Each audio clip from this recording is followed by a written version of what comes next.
Okay, let's start with number 4. Number 4 in 2.1, the example problems. 5, -2, -3, 2, no, -3, -2, 3, 3, -1, -1. Okay. So what they want us to do is to state the domain and the range, and then to represent the relations as a graph and a mapping diagram. Okay, so it's like 3 parts. Let's say part A is the domain and the range. Domain and range. The domain is the set of all the inputs, and the range is the set of all the outputs. So in the domain, we have the things that are being put into the function, the x's, x, x, x, x. So 5, -3, 3, and -1. In the range, that's the set of all the things that are the outputs. The outputs are -2, -2 again, so we really don't need to write that twice, 3, and -1. This is the domain, this is the range. Set of all the inputs, set of all the outputs. Okay. Then it says to write them or to represent them as a graph and as a mapping diagram. So let's call B the graph. Here's a graph.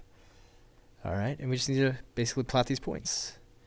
1, 2, 3, 4, 5. So I input 5, and out comes, the output is -2.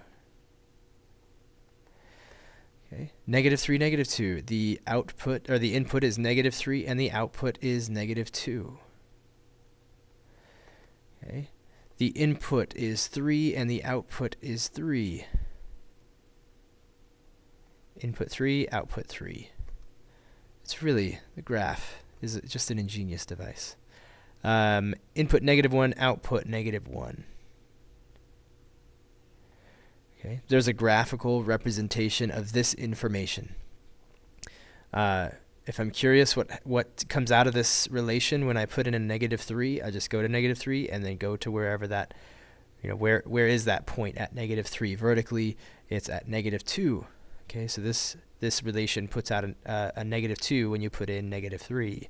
When you put in a +3, you get out a +3. Okay, and if we were to call part C the mapping diagram, we could actually just use this, just save a little space. This is the domain, this is the range, and we just need arrows to tell us where things are going. 5 goes, or is mapped to -2.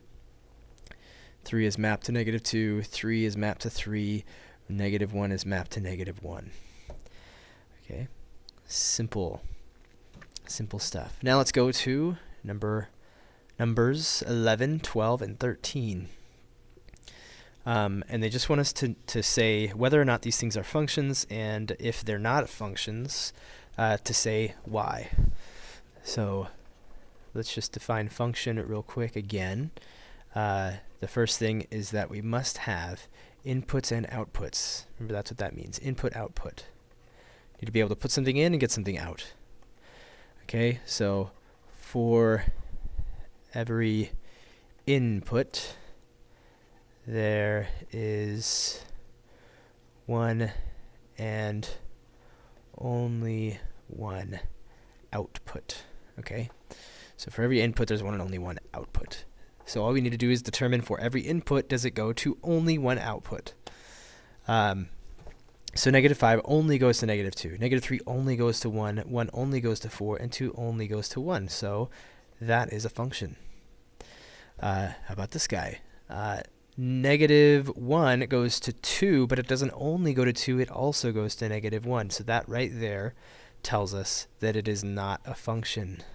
For just one reason is all that's necessary, because, shortened form of because, it saved us a lot of time, didn't it, since I explained it. Because -1 goes to 2, and that's the big thing, it goes to 2 different things, 2 and -1. if we want another reason, there's even another reason. 5 goes to 4 and -3. We don't need to write that down because -1 going to these two is just, that's plenty. Okay. Okay. So now you get it in your head that sometimes if there's something in here that has like 2 arrows, that's just kind of your brain tries to shorten it, make it a shortcut, then it's not a function. So you look at this one, and maybe even at this one, you think, oh, that's not a function because 0 has lots of things going to it. But that's not what the definition says. It says, for every input, there's a 1 and only one output. So -8 only goes to 0, -4 only goes to 0, and so on. Each of these inputs has one output. That output happens to be 0 for all of them, but it doesn't violate the rule. This does, this doesn't, and neither does this. So yeah, that's also a function. Okay. Let's look at 16.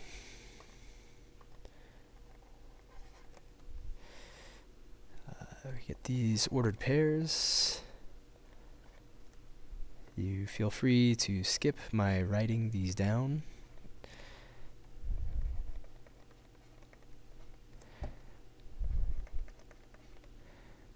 Okay. Just again a question of, is this a function? Which means, remember, we can pull back up here and have this to reference again. For every input, there is one and only one output. Okay, so 3. Does 3 only go to one output? Okay, so 3 goes to -2. Do I see 3 here anywhere? No. Okay, so 3 definitely only goes to one output. 0, it goes to 1, and then there's no zeros. -2 goes to -1 only, and there's, -2 doesn't show up as an input again, and 2 only goes to -1. So there you go. For every input, there is one and only one output. How about 17? 17 is 2, -5. -2, 5. -1, 4. -2, 0. And 3, -4. Okay. So we're going to check and see, is this a function? Okay, so 2 goes to -5. Does 2 go anywhere else? There's no 2 here. This isn't 2. This isn't 2. Okay, so 2 is as an input, does not have another output. 2 only shows up once as an input and only has one output. So -2. -2 goes to 5. Okay, so -2 goes to 5. Does it only go to 5? That's -1. That's okay. Here's -2 again. We have a -2 here and here. -2 goes to 5, and later it also goes to 0. So that's not a function. So this is a function, and this is not a function because -2 goes to 5 and 0. And that's the big no-no. Can't go to both of those. It needs to go to only one of them. Okay. Now let's do the same kind of thing. Is this a function for number 22? Really quick graph here. It goes like this. That's probably a cube root function, but you don't have to know that. There's a couple arrows. Is this a function? For every input, is there only one output? Let's just quickly look at it. Here's an input. I don't know what it is, but maybe it's -4 or something, and its output is some negative number. Is there another output? No, there's only one. Let's look at all these inputs. There's an input here. There's the output. Is there any other output? No, there's no other outputs for this input. Let's look at this input. Now let's kind of highlight what we're doing, what we're looking for. We're looking down here at the output. There's the output. Is there any other output?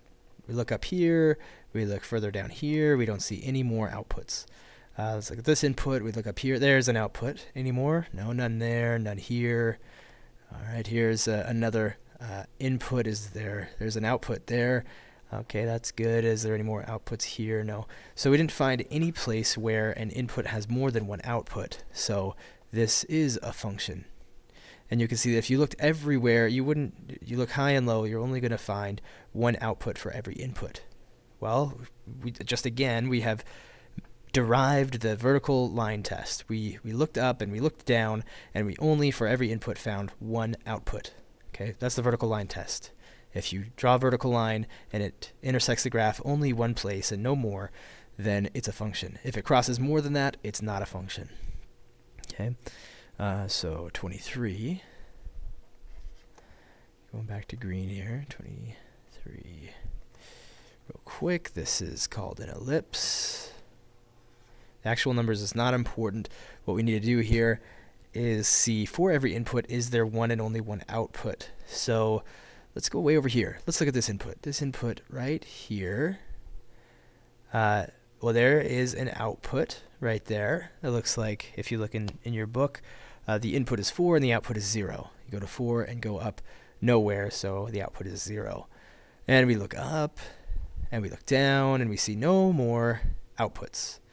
Okay, that's great. Now, over here too, if we go right here to this input, we look up here, we look down here, the only input we're going to find is right there.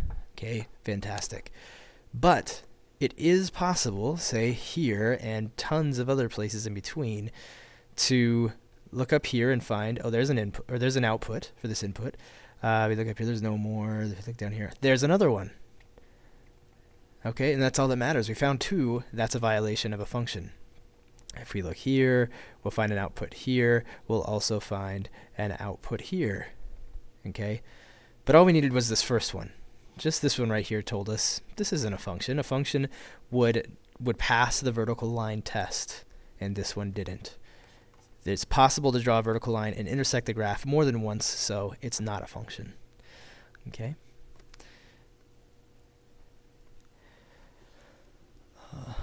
Number 25. We're going to graph a function now. We're going to take a function. It's this equation here. Y equals x plus 2. I guess for now we're calling them equations. We're not going to blatantly say they are functions yet. We're not going to assume that. The thing about this is it's something called a linear function. A linear function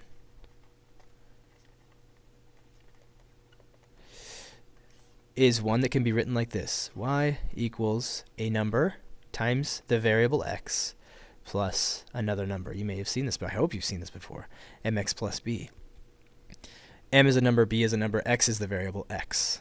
Okay, so this is your input and this is your output. If you can write it this way, specifically this way, and I'll show you ones that we can't write this way later, but this is x to the first power here, m times x plus b.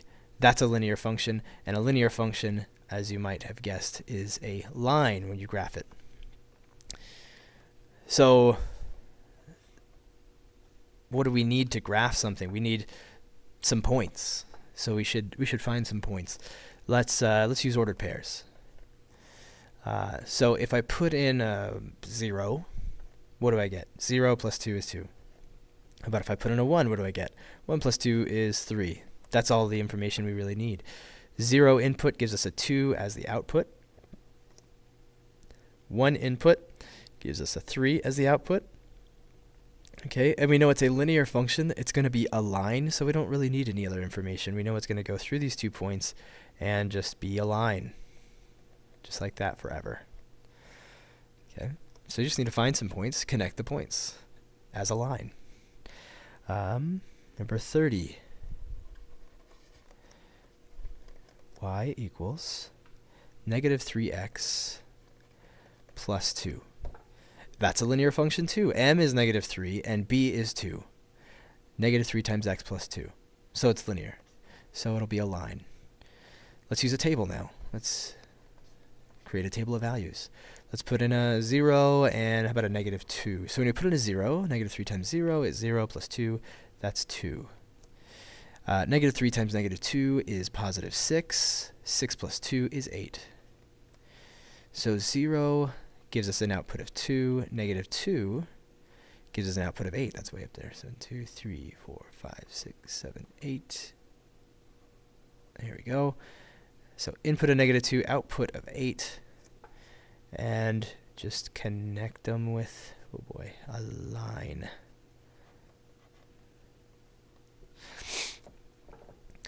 All right, there we go. Graphing lines. If it's a linear function, you can just do exactly what I've done there. Find 2 points and connect them and just have it keep on going. Okay, now we're going to identify linear functions. That'll be easy. We just did that. 34. Now we're using function notation. Don't let it scare you. F of x is just like y. If it's just like y, why do we use it? Because, first of all, I can say the function f. It has a name just like your parents gave you a name. And if I wanted to tell somebody about you, I would say, hey, did you hear about Billy? Billy's awesome, that kind of thing. So we give functions names so that we can talk about them behind their backs and know exactly what we're talking about without any confusion. We don't have to say, that function with an x and you add 15. Remember that function? Just like I might say, remember that kid with the black hair and the red hat and the shirt and the pants and the eyes and all that kind of stuff, and have to talk about you rather than having a specific name. That's why function notation is so great. And what does this mean? Well, f is the name of the function, and x is the variable that we call the independent variable, or the input. That's what I'm going to put numbers in there for, okay? So this means this is what you're going to see as the input. So here I've replaced x with 8, so this means replace x with 8. X is going to be replaced by 8. So where I see an x, I put an 8. It means put 8 in for x and see what happens. Okay, so f of 8 is 8 plus 15. That's 23. Okay. Just want to make sure that that's correct. Yes. So that's great. We did what was called evaluate, and we've talked about that before, evaluating at a certain value of x. So this is the given value of x, and there we go. It's just kind of testing your knowledge of function notation. Is this a linear function? Okay, so let's bring our memory cloud in here. Memory for me, for some reason, is like a sky blue. So a linear function can be written as mx plus b, a number times x plus b. X, specifically x to the first power, not to the second power, third power, or anything else, but the first power. Can it be written specifically that way, exactly that way? Yes. We would just have to put a 1 in there. 1x plus 15, mx plus b. So yes, it is a linear function. All right, score. It's linear. 34. Now let's do number 35. Is this f of x? Again, we're going to call this function f. X squared plus 1. Okay, let's ask ourselves first, is it linear? Can you write it as mx plus b? Like, I could write it as mx squared plus b. Yeah, that could be m, but remember, this is x to the first. This is not x to the first. It needs to be m times x to the first plus b, and this is to the second power. If you were to graph this, it would not look like a line. It would look like a parabola. So this is, not a function. Not a linear function. So not linear. It cannot be written this way. Okay, the other question is, what's f of, okay, you'll get used to saying things this way, f of negative 3. What happens when I put negative 3 in for x? Let's see.